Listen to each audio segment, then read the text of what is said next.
Today, we're looking at Noodlers Brown. Hi, I'm Adam, and I'm an ink guy. I get inks, test them, and share the results with you. Now, Noodlers Brown, as it sounds, is a brown ink. To make sure I have a range of experience with this ink, what I do is I do the writing samples. I then put the ink into a different pen for a day. I then put it into a Nemosine Singularity to take my notes for this video. Now, before we get to the writing sample, let's look at the sciencey bits. And up first is the chromatography. And I agree with Vita that I've learned a lot by doing multiple chromatographies.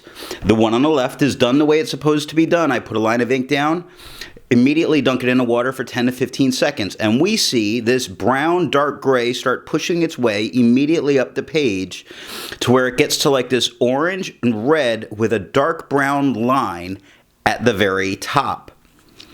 The one on the right, I let dry for 10 minutes before I dunk it into water.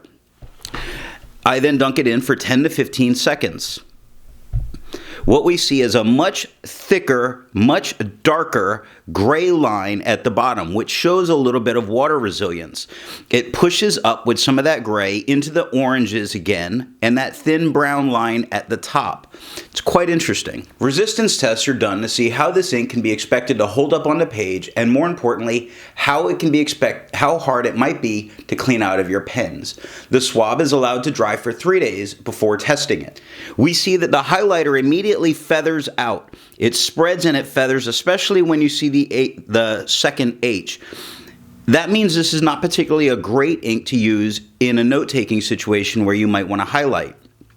Water, we see that in the 30 seconds the drop was there, it completely reactivates and starts pulling a huge amount of ink off the paper. Pen flush does the same thing, pushing a lot of it away, oddly leaving this very, very dark spot. And bleach doesn't seem to be completely removing it from the page. It's really holding on. We really see some purples come through, which is quite interesting. But this looks like a pretty resilient ink in its long term. Now, for the inks I've tested, I have found an average viscosity of 2.5, with the realm of normal being from 2.1 to 2.9.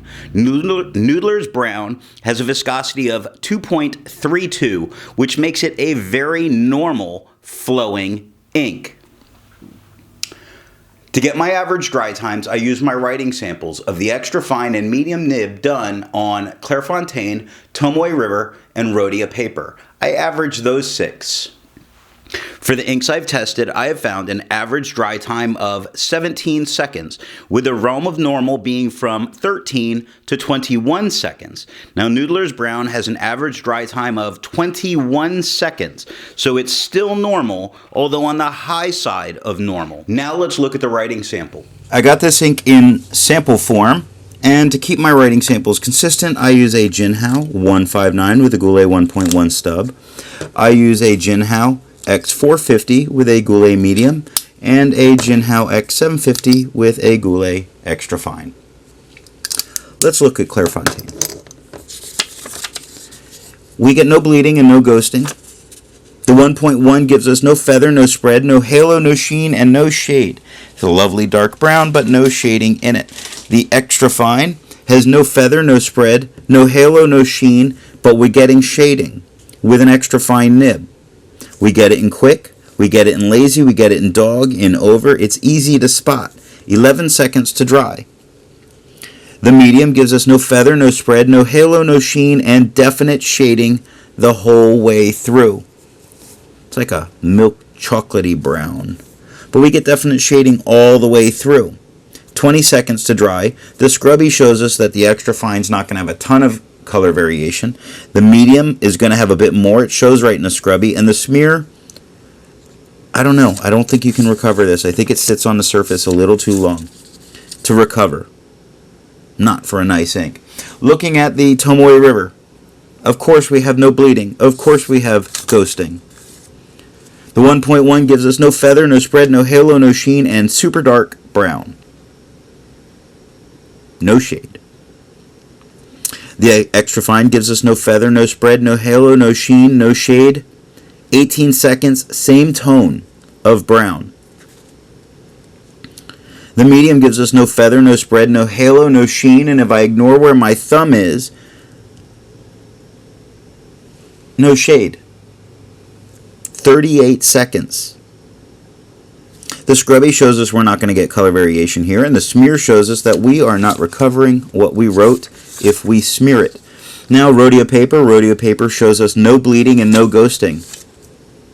The 1.1 stub gives no feather, no spread, no halo, no sheen, very little, if any, color variation. I'm going to call it no shading.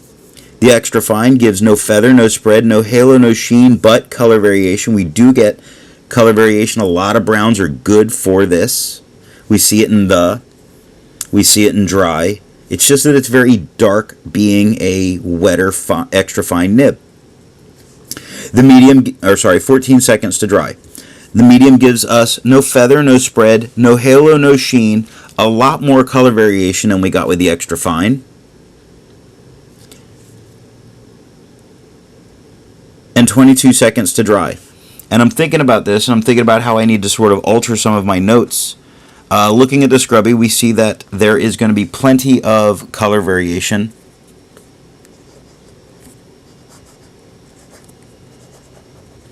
I just wrote the note in there, or dry pen. The smear shows us we're not recovering, and the reason I'm writing that down there is because I'm looking at this, and I feel like if I tried this next time in a very broad, very wet pen,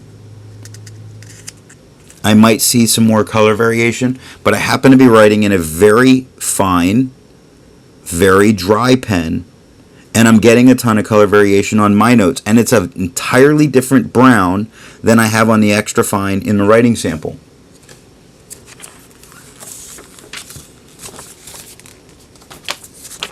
So I went and checked Franklin-Christoph paper.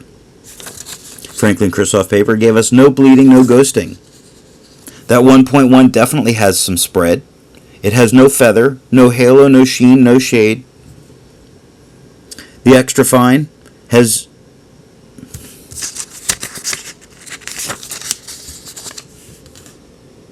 that looks like some spread. Little bit of spread, not all the way up to a medium, but a little bit of spread. No halo, no sheen, no shading. 8 seconds to dry. The medium definitely spread some. Definitely spread some. It has no feathering, no halo, no sheen, and no shade. Again, putting my thumb over the spot where it always shades, where I always put my thumb, where I must be resting, holding the paper down while I do the writing sample. 13 seconds to dry. The extra fine and the medium scrubby show us we're not going to get any color variation, and the smear says, you can't recover me. Lost forever. Original Crown Mill has no bleeding, no ghosting. The 1.1. No feather, no spread, no halo, no sheen, no shade. The extra fine.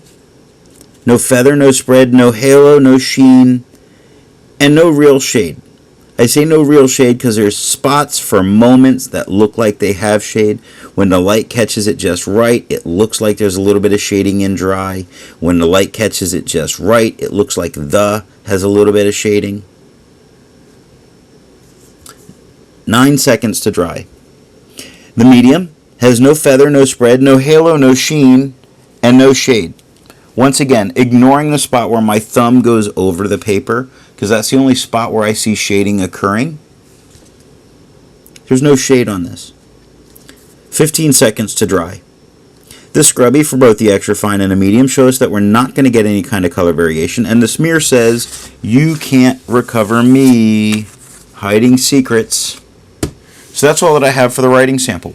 Instead of finding inks that look like Noodler's brown, I prefer to find an ink that would complement its color on the page. I've chosen the Atramentis Mint Turquoise because it's a very neat turquoise to teal kind of color. Before I give my opinion on this ink, I would ask, if you've enjoyed the video, give it a thumbs up. And if it's your first time here, I would invite you to subscribe. So what do I think of Noodler's Brown? I think it needs a broad or a very wet nib in order to make sure that you get the full benefit of the colors of this ink. When you're using it in a dry, fine nib like I did with the Singularity, it's kind of boring brown. But wet, it puts down beautiful colors. Thanks for watching.